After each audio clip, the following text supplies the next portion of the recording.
Hello, everybody. This is Gerald Celente, and it's Wednesday, August 23rd, 2023, 2023, 2023, 23. And we have with us the man of men, a person with a heart, a soul, a spirit of the true American spirit, but not only in mind and spirit, but in knowledge that really knows the Constitution, the Bill of Rights, what our rights are, the rights we should have, the rights we've lost. And he keeps writing about it week after week. And we're honored to have him with us again this week, Judge Andrew Napolitano. Judge, thanks for being here today. Thank you, Gerald. Always a pleasure, my friend. You know, you have an article today. It's coming out tomorrow. And it's just so sad when I read this. And it breaks my heart. And the title of it's called Torture Comes Home to Roost. Hidden within some folks are the souls of saints. Hidden within others are the souls of beasts. You write, torture unleashes the beasts. Nothing is more destructive of human decency. Nothing is less fruitful in seeking truth. Nothing is more totalitarian, and nothing so undermines the government's own case as its use of torture. Oh, you're talking about those dirty commies over there in Russia and China, those people that torture people, whoever they want, for whatever reason? Why, those dirty commies? We should destroy them. Of course, I'm talking about the American CIA and the American military torturing people at so-called black sites in Thailand, Afghanistan, Poland, and at the United States Naval Base in Guantanamo Bay, Cuba, which came to a head last week when a military judge did the unthinkable to the military and suppressed confessions that were given during and after torture. This is the first time the government has suffered a setback of this magnitude in 20 years at Guantanamo Bay. Second thing that happened last week was Khalid Sheikh Mohammed, the alleged mastermind of 9/11, as to whose guilt there is ample evidence, but who was tortured 183 times in 6 months after his lawyers announced to the court that they were going to call his now retired CIA torturers to the witness stand to describe what they did to him. The prosecutor said, "You really want this stuff out there? We can't defend it. Lawyers are not ethically permitted to defend torture." So Khalid Sheikh Mohammed, who arguably organized the murder of 3,000 Americans, escapes the death penalty and escapes the bowels of Florence, Colorado. That's the American government's supermax, and is now negotiating for a guilty plea with creature comforts in an above-ground jail. So you have two major setbacks. Why? Because the government shot itself in the foot by torturing. It didn't need to torture Nashiri, the guy who allegedly bombed the USS Cole that killed 17,000 people. That's the confessions that were suppressed. And it didn't need to torture Khalid Sheikh Mohammed. But because it tortured both, in one case now they have no evidence out of his mouth with which to prosecute him. In the case of Khalid Sheikh Mohammed, notwithstanding a mountain of evidence, literally a mountain of evidence, they're afraid to prosecute him because they don't want the American government to be exposed for what it truly is. So Joe Biden, and this is not Biden's fault, this just happened on his watch. The torture occurred on George W.'s watch. Joe Biden has authorized plea negotiations between the government and Khalid Sheikh Mohammed. Did you see either of those on the front page of the New York Times or on Fox News? No, nothing. Now, this Khalid Sheikh Mohammed, you say he was guilty? Yes. And the evidence shows that he's guilty for 9/11? For orchestrating 9/11. Why did they have to torture him? Because Dick Cheney told them to torture.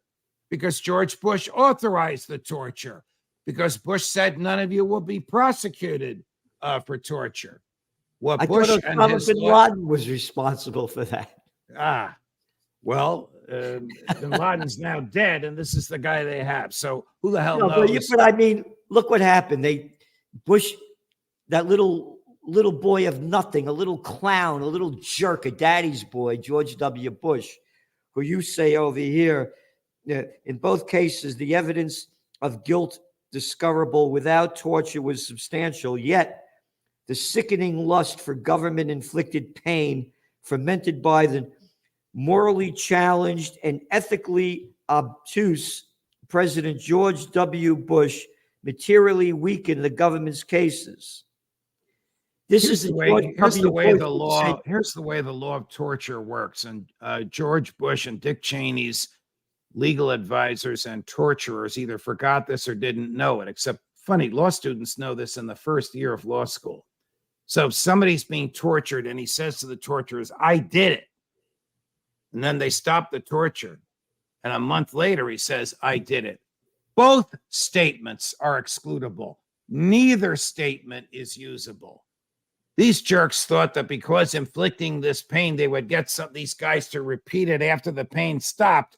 The courts still don't admit it. So nothing that these people said, no matter what they did to them, is admissible in the case against them. So by torturing them, the government weakened its own case against them because of George Bush and Dick Cheney's bloodlust and boasting about how rough we could be once we caught these people.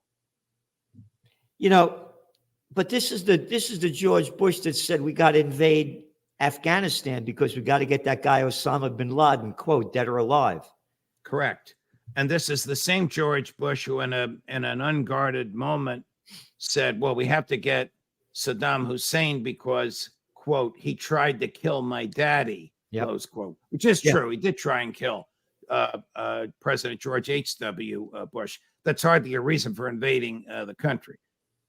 A sickened individual who added trillions to debt, who slaughtered close to 1 million people in the two wars, who boasted about the Patriot Act, assaulting our civil liberties, arguably the worst president in the post-World War II era.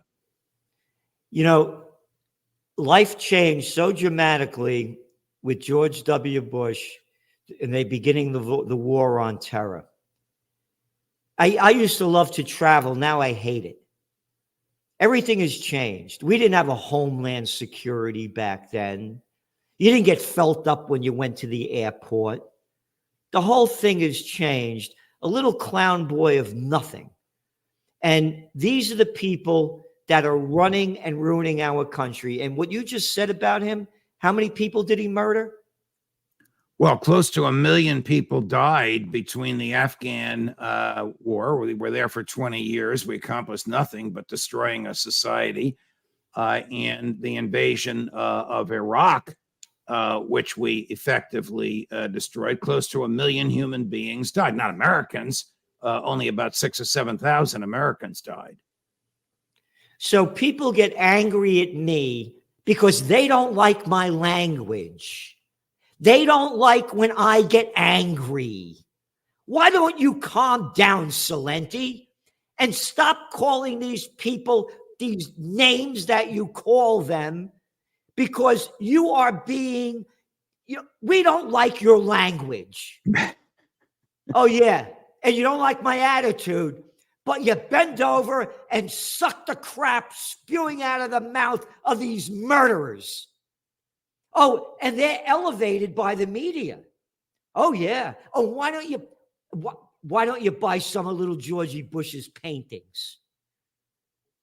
This is disgusting what's happened to this country.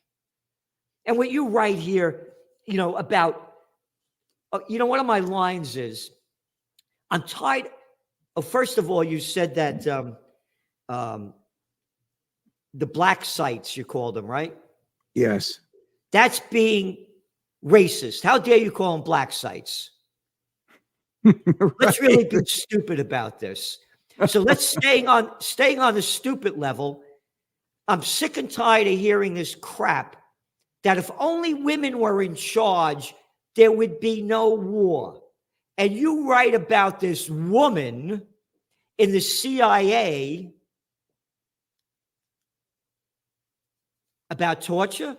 Gina Haspel, nicknamed by her colleagues, not her victims, by her colleagues, Bloody Gina, who gloried in the torture, who personally supervised the torture of al-Nashiri, and who wrote about it in graphic detail, which was inadvertently revealed by a super honest FBI agent who didn't know what she was doing, I guess, inadvertently revealed this stuff in open court.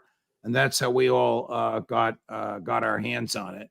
And she eventually became the director of the CIA under Donald Trump. Yeah. You write over here.